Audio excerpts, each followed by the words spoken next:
What's going on, everybody? Welcome back to another Fantasy Puck video. I'm your host, Mike, and today's video is going to be on 5 league-winning trade targets. As we get closer to fantasy playoffs, we're just about 2 months away. I want to be preparing you as soon as possible to hopefully help you take home your fantasy championship, that nice gold medal that you can show off to all of your friends. Before we get into this video, guys, make sure you leave a like, subscribe if you're new to the channel, and for those who filled out the survey, thank you so much. All the responses were awesome, and if you haven't yet, I will leave a link in the description below. For those not in the Discord yet, we have over 800 people in there actively talking about fantasy. If you want to be best prepared for your fantasy playoffs, the videos will help you out, but that Discord will help you out even more.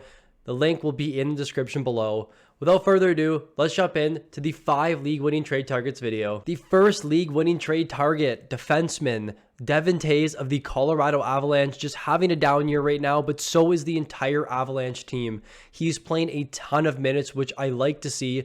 Cale Makar currently leads the league in time on ice, but Devon Toews is not far behind. 917 minutes played this season, 17th most in the NHL, but 42% share of possible ice time, the 6th highest amongst all players in the league right now. If this Colorado Avalanche team starts to turn around at some point this season, which I'm very confident they will, Devon Toews is going to be all over that score sheet as he is a massive piece on that D core. Now, in 2022, 0.2 goals per 60, 1.1 assists per 60, and 4.4 shots per 60. You're owning Devon Toews right now. You're not too happy. The production just hasn't been there. Peripherals aren't the best for him. But look at last year, 0.5 goals per 60, 1.6 assists per 60, and 5.7 shots per 60. Now, I think this is indicative of just the entire Colorado Avalanche team having a down year, tons of injury. McKinnon was out 4 weeks. We haven't seen Landeskog yet this season.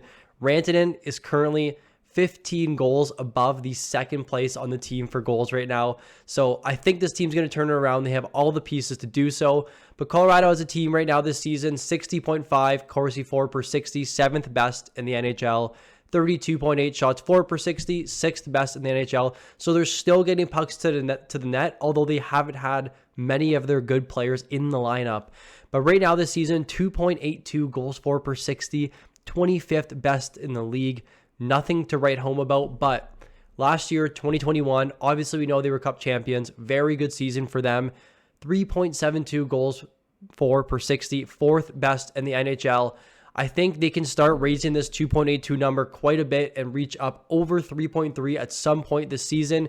And with that 30% increase in goal scoring, especially with Landeskog coming back at some point this year, Devon Toews should hopefully be a huge beneficiary of this. Now, I do have the playoff schedule up on my left right here. This will be released on or in the Discord and on our Patreon as well. Colorado, 4 games played in week 22, which is March 13th. 4 games played week 23, March 20th. 3 games played week 24, week of March 27th. And then 4 games played week 25, April 3rd. So this is around the fantasy playoff time.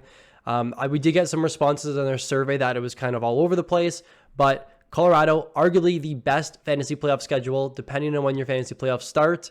I'm looking to buy into Devon Toews to bolster my decor across all my fantasy teams. Moving on to the next league-winning trade target, Alexander Georgiev of the Colorado Avalanche. Love this team. I can only pick out a few players. I don't want to be recommending everyone on the team, but Georgiev looks like a league-winning trade target for the second half of the season. He has been on a little bit of a blip recently, but nothing to worry about. 916 save percentage this season, 8th best in the NHL, a 267 goals against average, 11th best in the NHL. He's been saving all of those high danger chances with a 849 high danger save percentage, 7th best in the NHL. Now, I was wrong in the preseason. I said Francouz was going to be the starter. I said he was going to get 50% of the starts. I'll eat my words, not him. Georgiev's the guy this year. 29 starts in Colorado, 6th most in the NHL. Now, I don't want to repeat myself too much, but similar to the last slide, this Colorado team has been phenomenal this year, and they will eventually bounce back and hopefully start scoring some goals. The Corsi numbers are there. The shot numbers are there. They just cannot put the puck in the net. So eventually, they're going to start putting the puck in the back of the net. Georgiev is going to get a bunch of wins moving forward, and this playoff schedule is super, super good for them. You're going to get a ton of starts. Assuming he has about a 75% start rate, you're going to get at least 12 starts from Georgiev in playoffs, maybe even more if this team goes on a run. Some trade ideas here. Darcy Kemper, 1-for-1 swap. Not sure if that'll happen, but it could be pretty close. Alex DeBrincat, very good season this year. I think if you're thin on goaltending and you're very heavy on forwards, DeBrincat's definitely someone you can get rid of. Alex Tuck, same thing, same situation as DeBrincat. If you're very heavy on forwards and looking to upgrade your goaltending, I think these are all awesome trade ideas for Alexander. Moving on now, this is one of the quietest players all season. I honestly have heard nothing about him. I haven't had any comments about him. No one really in the Discourse really talked about Sebastian Aho, the forward of the Carolina Hurricanes, not the defenseman on the Islanders. 96% owned over on Yahoo. 31 points this season, and you may say, yeah, this is pretty good. 31 points in 33 games, but so many players are over point per game right now. He has missed some time due to injury, and he's 86th in the league right now for points, so way down the list. And if you're looking at your fantasy rankings, he's probably way down the list there as well. 1.1 goals per 60, minus 0.4 goals per 60 from last year. Doesn't seem significant, but when you're talking numbers as small as 1.1, it is significant. 2.8 points per 60, minus 0.4 again from 2021, but his on-ice numbers have been phenomenal this year. This team is so strong, arguably the best team in the NHL right now, a 63.5% on-ice Corsi for percentage. When Aho's on the ice, their line is dominating. They're in the offensive zone. They're creating chances. It's just a matter of time before he starts to score, put up a bunch of points, especially on the power play. And now added Max Pacioretty, 30 goal scorer, very high volume shooter on his line, on the power play unit. This team's only going to get better, and I don't know if there even is that much room. They're the number one team in the league right now, a 60% Corsi for percentage, 58% shots for percentage, 58% expected goals for percentage, and a 59% scoring chances for percentage, all first in the NHL this season. Arguably the best team. If you're looking to bet for a Stanley Cup team, Carolina is where I put my money right now. Trade ideas for him: Mark Stone, someone that's been very good this season but is prone to injury. Alexander Tuck, again, strong season. And Nazem Kadri, no one really knows with this Flames team right now, completely random. I'm looking to buy into Sebastian Aho as soon as possible. Oh no, we're back here again. Sam Bennett of the Florida Panthers. I'm so sorry to all you guys have to hear me rant about my love for the Florida Panthers, my love for Sam Bennett. But this guy continues to just get unlucky, and this Florida Panthers team continues to play very good offensively. Minus 6.4 goals scored above expected, meaning he is the fifth most unlucky player in the league right now. He has been very good when he's on the ice, a 56% expected goals for percentage, and his 82-game pace for those who are in leagues that do count hits, especially in those points leagues. 53 points, 244 shots on goal, and 206 hits. Very, very good across the board. Poor man's Brady Tkachuk this year. The points are just not there, but this Panthers team has been struggling. If they do begin to turn it on offensively, which I've been saying for honestly the last 20 games, I think Bennett is going to be a huge beneficiary of this. He's been solid, 63.5% on his Corsi for percentage, 18 minutes and 7 seconds time on ice, so he's playing a lot more minutes this year, 1.5 minutes from 2021. You may say Barkov was out, Bennett, his minutes have been going up, but honestly, with Barkov back, Bennett has still had 3 of the last 5 games playing over 20 minutes. This team's awesome offensively. 54% Corsi for percentage, 53% shots for percentage, 53% expected goals for percentage, and 55% high danger chances percentage. All top 7, at least in the NHL. Very, very strong offensive numbers analytically. They just cannot put the puck in the net. I don't know what's going on. I haven't been watching many Florida Panthers games, but Sam Bennett should hopefully turn it around at some point.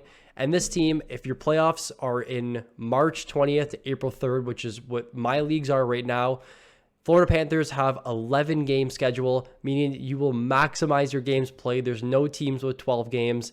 I love the Florida Panthers team and their players if your playoffs do fall in this schedule. Some trade ideas here: Trevor Zegras, I like him. I like his upside, but he is on a very poor team. Brian Russ, someone that's kind of turned it around recently, but this Penguins team seems to be struggling a bit. And Nick Suzuki, a very frustrating fantasy asset right now. A lot of people in Discord are complaining about him. And honestly, in some of those shallower leagues, you may be even able to add Sam Bennett. Let me know who your trade targets are in the comment section below. Finally, to round out this video, I don't want to do too much talking here, but Justin Faulk of the St. Louis Blues, I just offered someone a trade in my fantasy, and he's like, no, Justin Faulk has top 10 upside going into the end of the season. And honestly, I agree. Krug, long-term IR, reevaluated in the next 6 weeks, meaning he might be out for the entire season. You don't really know. And Faulk's minutes have been rising over the last 10 games, 24 minutes and 51 seconds average time on ice, only going up. He's played games with over 28 minutes. He's the number one guy there with really no competition. 39% share of possible ice time, 26th best amongst defensemen.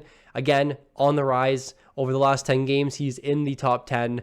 Now, you should, don't get too mad about my graphics and how it looks on the right side here, but I did try and short form it a little bit. 104 shots on goal, 87th percentile. See what I did there? It's funny. 67 blocks, 88th percentile. 16 assists on the season, 65th percentile, so not too much to like there, but still defenseman, power play 1, going to go up. And 79 hits, he's 70th percentile for hits. He's just overall a category monster. If you have those categories in your league, Faulk is a very, very good defenseman, but now add that he's on power play 1, and his point upside just went up about 25-30%, depending on how much you value that power play opportunity. Some trade options here. I think Rickard Rakell's a great trade option for him. He's moved down to the second line now. Still power play 1. If you're in a league with hits, Rakell's definitely value pretty high. Dylan Larkin and Brock Nelson, someone that's kind of trending down, but still getting unlucky. I think these are all great trade targets. I think Faulk's a great buy low target right now. I'd be looking at him in my fantasy leagues. That'll do it for the 5 league winning trade targets video. If you enjoyed the video, please leave a like. And if you're new to the channel, please subscribe. Thank you for watching, and I look forward to seeing you all in the next one.